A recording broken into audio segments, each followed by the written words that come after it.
Vedem și cu alte ocazii. De la ecologic, Matei Dumitru. Domnul ministru a spus de delta Dunării. Știu că a apărut un HC care limitează viteza și circulația. Ce ne puteți bărcilor în delta? I-am prezentat astăzi domnului director executiv și această măsură pe care Guvernul României, prin Ministerul Mediului, Apelor și Pădurilor, respectiv prin administrația Deltei Dunării, a promovat-o. Era un lucru extrem de important pentru că protecția mediului înseamnă inclusiv să protejăm speciile pe care le avem în delta Dunării, o zonă extrem de importantă, nu pentru România, ci pentru că este unicat și în Europa. Este pentru noi un punct câștigat și în felul acesta ne și aliniem, într-adevăr, tuturor directivele europene, dar în același timp protejăm speciile din delta Dunării. Iar persoanele care au astfel de embarcațiuni trebuie, la fel ca și pe șoselele patriei, să fie și ele puse totuși pe același aliniament. Mulțumesc. Și o singură întrebare. Ați vorbit de șosele. Cum merge programul Rabla, doamnă? Da.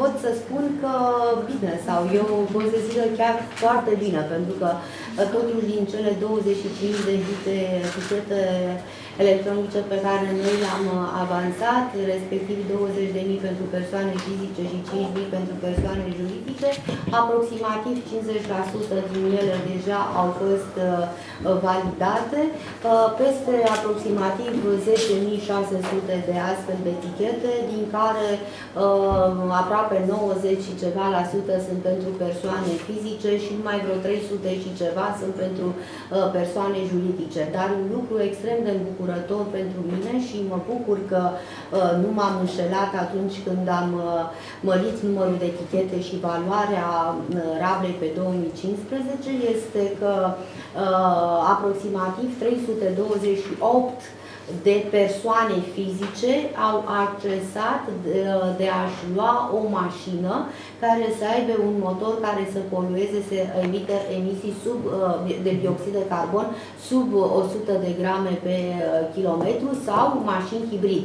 Lucru extrem de important, ținând cont că în perioada aceasta este în dezbatere publică și ecotichetul, pe care undeva la sfârșitul lunii iulie, prin prezentarea unei conferințe de presă, o să-l și lansăm și bănuiesc că dacă 328 de astfel de mașini au putut să fie achiziționate de către români și astfel pe șoselele României vor circula mașini care nu poluează, consider că prin ecotichet, prin care avantajele o să vi le prezentăm la sfârșitul lunii iulie, mult mai multe mașini nepoluante vor circula în România și, bineînțeles, și mașini electrice mult mai multe, comparativ cu numărul de mașini, să zic, achiziționate, care nu au fost prea multe, la nivel de aproximativ 40 în decursul ultimilor ani. Și eu vă mulțumesc. Da. Luminița Mureanu, Focus Energetic. Pentru domnul director executiv de la Agenția Europeană de Mediu. Ați amintit progresele făcute de calitatea mediului în Europa. Ați amintit și de faptul că iarna aceasta la Paris se așteaptă un mare rezultat la nivel mondial în ceea ce privește viitorul protocolului de la Kyoto. Totuși, această politică verde a avut și efecte negative asupra competitivității produselor europene. Raportul pe care agenția pe care o conduceți l-a întocmit a făcut și o analiză a costurilor statelor membre în ceea ce privește decalajul acesta de competitivitate generat de politica verde promovată de Uniunea Europeană. Dacă da, la cât se ridică această sumă? Okay. Aș vrea să-mi traduceți ca să nu există probleme de cifre. Vă mulțumesc mult. All right.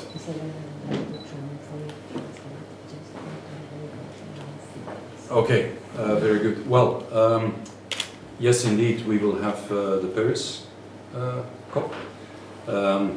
I think the outcome will have to be based on three core elements. First of all, everybody needs to contribute. Under Kyoto, that is not the case. We only have, let's say, the industrialized countries that have obligations. So it's now clear that if we want to reach climate objectives globally, everybody will have to contribute. and that includes, in first instance, obviously, countries like China that are growing very rapidly. And there is an understanding there, I think. It depends obviously on how they will contribute, but in the long run, everybody will have to contribute. The second thing is that we will need something that is credible in terms of the 2 degrees. And let's put it this way, we are not there for the moment. That's why the negotiations continue on trying to get countries to promise to do enough to stay collectively below the 2 degrees. And then there will be an implementation part. And I don't think we will be ready with the implementation part in Paris. It will take a couple of years after Paris to come to full understanding of how we will implement this. I think, I'm sorry, I didn't know the need. Yeah. Bineînțeles că va avea loc conferința de la Kyoto și ceea ce va implica un acord în Paris vor fi în esență 3 elemente principale.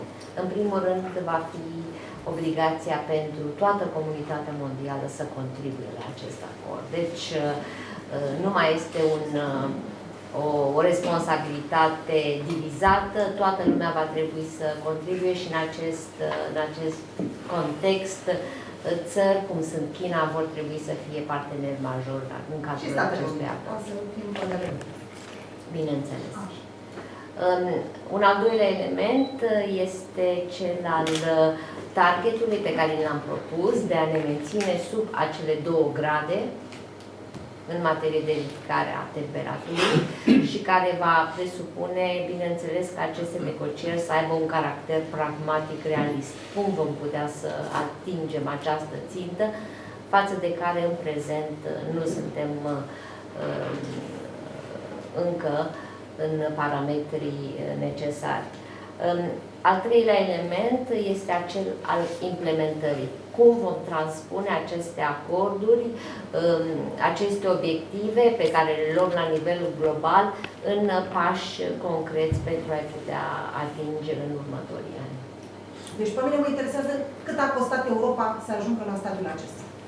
Pe scurt, asta era întrebarea. The specific question is the cost. How much it costs Europe to reach. Yes, of course it costs something, but there are also the benefits.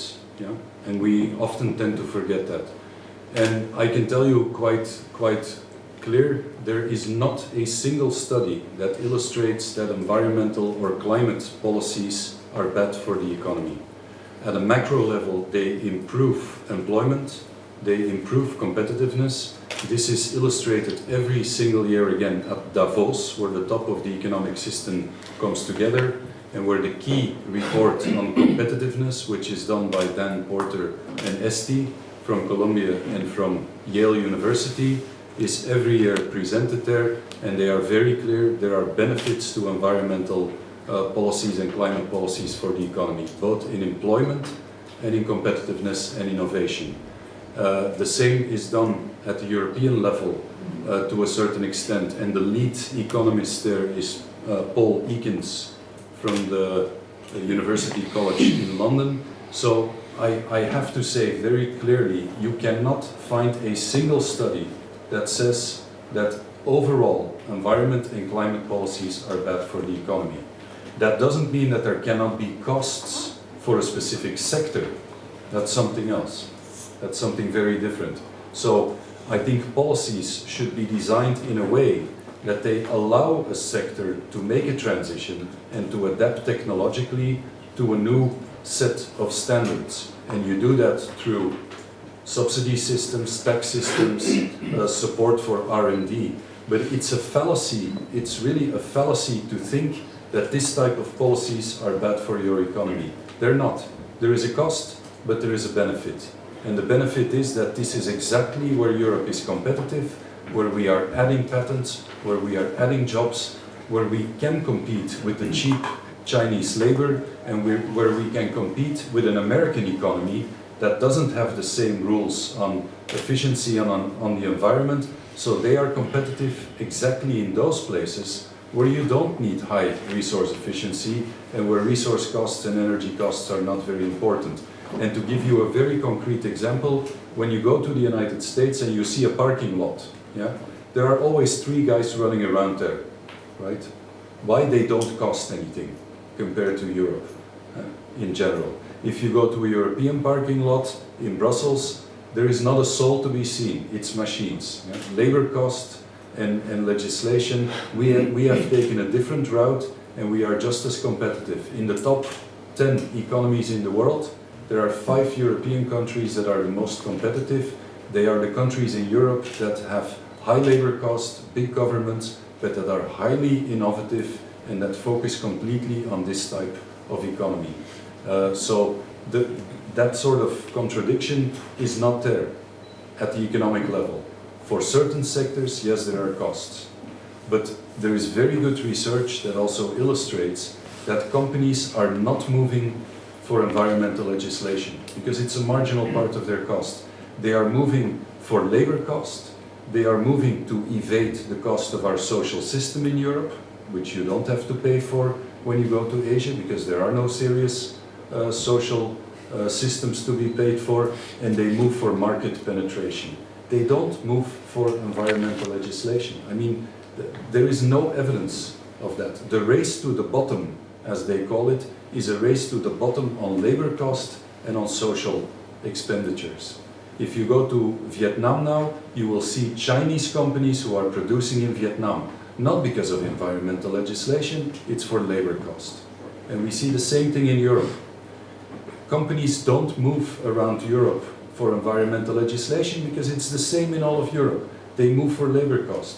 That's why you are producing all sorts of things here now, which used to be produced in the Netherlands and in the UK and in Belgium. We live under the same environmental legislation. Yeah? Totuși, sectorul greu, producerea de energie electrică și sectorul siderurgic au mari carențe din punctul acesta de vedere, ceea ce ar însemna că totul să se mute în Asia, unde... Yeah. Deci nu mai are relevanță nivelul de salarizare, ci efectiv costurile de mediu.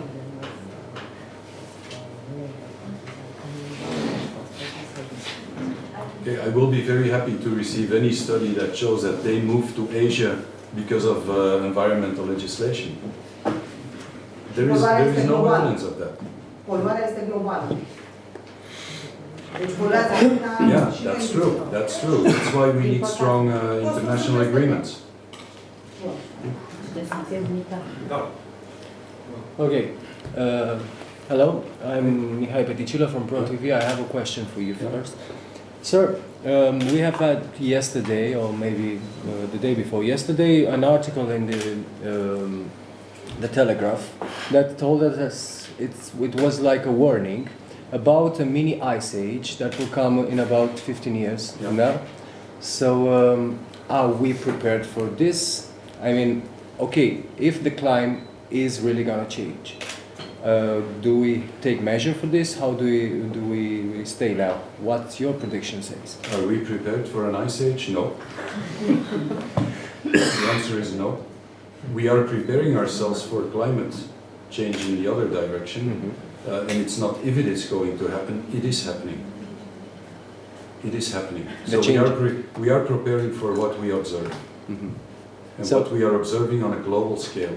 It's called climate adaptation and climate mitigation. Are we prepared for an ice age? No. Okay, but the report is about a perspective. Yeah. What's this perspective exactly? Not economically speaking, but from the climate change review. Well, these are the models that are produced by the IPCC, and we know what the models are for Europe. In Europe, we have 3 main zones of impact. By and large, it's the European North, where we expect more than average increases in temperature. We have the Mediterranean region, which in any model you see will have higher than average temperature increases, and in the Mediterranean we are predicting very serious consequences for agriculture, for water, desertification, that sort of issues. And for the central part of Europe. And southeastern also. Yeah, southeastern is a sort of, you are closer to the Mediterranean impact than anything else. For the rest of Europe, the average increase might be below, but it will have a major impact, so the scientific predictions go, on rain patterns, where you will get warmer but more humid winters, and where you will get slightly hotter but much drier summers. And of course this can have an impact on water tables, but primarily also on agricultural practices. Those are the predictions. But we don't do those predictions, we base our work on the work that is done by the IPCC. And in that matter, doamna ministru, am o întrebare și pentru dumneavoastră. Ce se întâmplă cu România? Când ieșim de sub infringementul pe reciclarea deșeurilor menajere, n-am rezolvat de atâția ani problema genelor de gunoi, ce se întâmplă cu gropile de gunoi. Comisia Europeană, cred că mai are puțin și deja începe să intre în ultima procedură de infringement. Da, cred că și uitându-vă pe raport, ați văzut că suntem printre ultimele state care nu avem această problemă rezolvată privind reciclarea, recuperarea și, bineînțeles, valorificarea deșeurilor. Pot să spun că eu, ca ministru din prima clipă, m-am uitat bine la ce înseamnă problemele pe infringement și unde sunt problemele nevralgice. Dacă pentru autovehiculele scoase din uz și pentru DE-uri am reușit după atâția ani de zile, 2 infringementuri, să le rezolvăm. Ele deja sunt, unul dintre ele este și publicat în monitorul oficial, celălalt a rămas la Camera Deputaților, de suntem pe pasul ca în septembrie să fie rezolvat. Acum avem deja promovată a 3-a hotărâre de guvern pentru ambalaje. Și să spunem că un al 3-lea infringement putem să-l deblocăm într-o perioadă scurtă de 6 luni. Pentru ambalaje? Dar hotărârea care să putem, bineînțeles, și pentru această problemă care nu este prea ușoară, să putem să punem toate directivele, să transpunem directiva europeană în legislație românească și, bineînțeles, o și adecvăm la ceea ce înseamnă lucru în teritoriu. Eu îmi doresc foarte mult, ținând cont că am și promovat taxa la groapă, care de la 1 ianuarie 2016. Știți foarte bine că intră în aplicare cu o taxă la groapă de 80 de RON, după care în perioada următoare până la sfârșitul anului viitor ea se și dublează. Este făcută, am dat această hotărâre tocmai pentru că tot ceea ce întreprindem fiecare dintre noi, nu numai eu la nivel de ministru ca executiv sau colegii mei, este că în viitorul apropiat și România trebuie să se alinieze normelor și directivele europene deșeu zero. Adică orice produs pe care noi îl putem denumi deșeu să poată să reintre în circuitul de reintegrare, deci de refolosire, de a redeveni materie primă, astfel încât el și când poate să fie chiar un ambalaj, astfel încât toți factorii implicați, mă refer la autoritățile locale, la cetățeanul care trebuie să fie învățat cum să colecteze și ce trebuie să facă ca să nu emită deșeuri și deșeul să devină zero. Bineînțeles, salubristul, colectorul, cel care trebuie, inclusiv producătorii de ambalaje, cu toții trebuie să conlucrăm astfel încât să putem să ne aliniem la aceste norme europene. Să știți că toate demersurile pe care le facem, inclusiv în conferința pe care o avem joia aceasta, tot pe problemele de deșeuri și pe problemele de ambalaje, este că trebuie să putem să coborâm cu informația cât mai de jos la cetățean, pe care trebuie să îl învățăm și să îl determinăm ce înseamnă deșeu menajer, ce înseamnă ambalaj, ce fel de ambalaj este acesta, sau dacă e vorba de hârtie, dacă e vorba de pești și așa mai departe, cum trebuie să colectăm selectiv, astfel încât, într-adevăr, să nu mai fim nominalizați într-un raport al Agenției în speță de Europene de Mediu pe ultimele locuri din țările care încă nu s-au aliniat vis-a-vis de reciclare, recuperare și valorificarea deșeurilor. Deci tot ceea ce întreprindem la nivel de minister este să putem să dislocăm și să avem o continuitate și o finalitate, de fapt, deșeu zero și pentru România. Dar finalitatea asta s-a realizat prin recompensarea omului sau prin educație. Educația se poate face introducând probabil în școală lucrul ăsta. Recompensarea există, dar nu e folosită. Sunt alte măsuri pe care le aveți în plan, pentru că până acum am auzit de la dumneavoastră doar cam ce am auzit de la aproape toți miniștrii mediului din când am intrat în UE încoace. De asta... Deci, de când am preluat această funcție, m-am uitat foarte bine, nu la infringementul, să zic, pe deșeuri, ci la ce se întâmplă astfel încât să trăim într-un mediu curat, astfel încât să nu mai vedem momente de gunoi la groapă, ci la groapă să nu existe nimic. Acolo taxa ar trebui să fie extrem de mare, astfel încât să nu mai fim tentați să adunăm gunoi, ci să scădem gunoiul, este că inclusiv întâlnirile pe care le-am avut și cu autoritățile locale, respectiv a Asociația Municipiilor din România, a Comunelor din România, a ONG-urilor implicate, a producătorilor de ambalaje, a fost inclusiv cu inspectoratele școlare, a fost ca să putem să conștientizăm populația, deci pe fiecare dintre noi, fiecare cetățean, de cum trebuie să facem această sortare a deșeurilor. Este foarte mult de lucru. Eu pot să spun în schimb că cred că întâlnirile acestea fiind destul de dese, am putut să dezamorsăm niște lucruri și în anumite orașe în care deja aveau probleme ori cu construirea anumitor rampe care sunt făcute pe fonduri europene, pe postul de mediu. Ele trebuie finalizate până la 31 decembrie 2015, în cazul în care nu. Eu nu știu cine poate să-și permite să dea banii înapoi, astfel încât o altă rampă să poată să fie închisă și în formă ecologizată, este că tot ceea ce facem este să putem să ajungem într-un timp scurt. Eu nu pot să spun un an, doi, pentru că aș minți să spun lucrul acesta, ci măcar pe un ciclu, pe următorii 5 ani, să putem să atingem acest, să zicem, nivel de deșeu zero. Este foarte important. Genele de gunoi. Și ultima întrebare. Ca să putem să desfințăm aceste gene de gunoi și să vă spun un timp, că este un an, că sunt 2, ar însemna deja ca toată legislația, nu numai europeană, dar și cea românească în primul rând, să fie respectată de toată lumea. Adică de toată lumea, respectiv fiecare cetățean în parte, inclusiv mă includ și pe mine. Bineînțeles, pe urmă ne ridicăm la autorități locale, la cele județene și cele centrale. Deci, eu nu pot să dau un termen de o lună, două, pot să spun în schimb că toate eforturile noastre este să scurtăm acel timp, iar ținta noastră de deșeu zero pentru România și România. Domnul ministru, am înțeles acesta pentru ce țin strict de ministerul pe care îl conduceți, adică transpunerea legislativă. Dar pentru că și domnul director de la Agenția Europene de Mediu și-a pus accent pe calitatea aerului, avem o procedură de infringement deschisă, legată de harta de stăpâni din Mehediți. Activitatea de protecție a mediului, calitatea aerului. Repet, v-a întrebat cineva de sănătate cum rezolvăm problema, că la aia, dacă nu se întâmplă ceva cât mai curând, o să plătim niște amende. Nu o să ne treacă, o să ne treacă cu totul de deșeuri.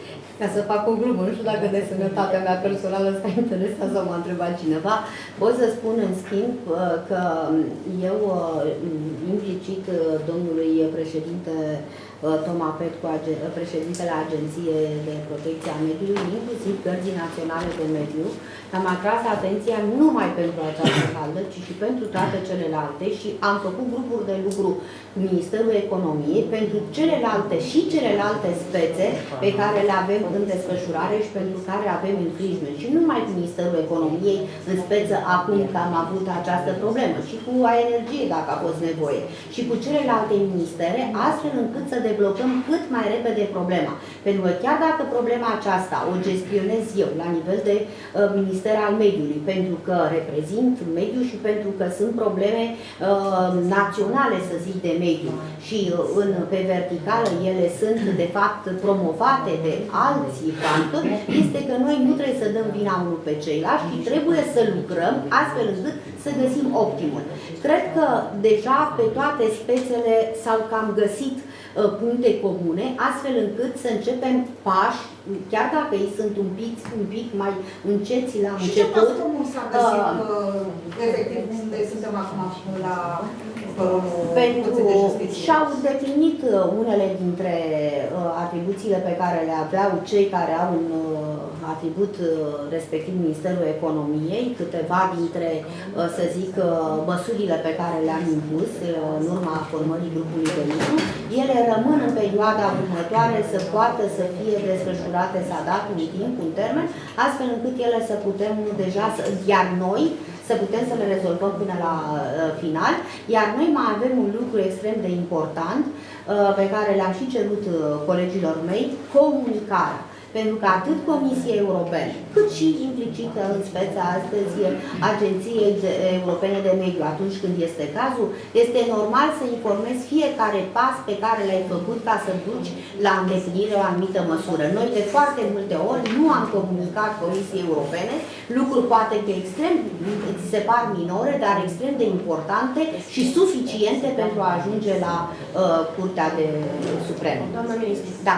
Făcând referire la calitatea aerului și la poluare, vreau să vă expun problema drumului național 76, care leagă Oradea de Deva. Este în șantier de foarte mult timp și din cauza aceasta există foarte mult praf, casele sunt acoperite cu praf, oamenii inspiră praf și inclusiv plantele. Ce puteți face dumneavoastră ca ministru al mediului ca să rezolvați cumva această situație? Eu vă mulțumesc pentru sesizare, o să trimit în Garda Națională de Mediu, pentru că respectivii antreprenori ar trebui să aibă un plan atunci când i s-a dat autorizația pentru protecția mediului, un plan în care trebuiau să intre în conformitate cu asigurarea condițiilor de șantier, asigurarea pentru derularea lucrărilor, ei trebuiau să aibă stații de spălare ca să nu ridice praf, trebuiau să aibă pe perioada desfășurării lucrărilor perdele de protecție, astfel încât să nu fim în situația în care praful, pulberea respectivă, bănuiesc pulberi de PM10 să ridice în atmosferă, astfel încât ele să poată să fie înghițite de către noi. Vă mulțumesc pentru că mi-ați adus la cunoștință lucrul acesta și să știți că ați văzut cât de prompt suntem și cum răspundem când este vorba să ne punem în conformitate cu ceea ce înseamnă normativele de protecție a mediului și nu numai. Deci Direcția Generală de Control, alături de Garda Națională de Mediu, va supraveghea și va verifica situația, speța pe care ați ridicat-o.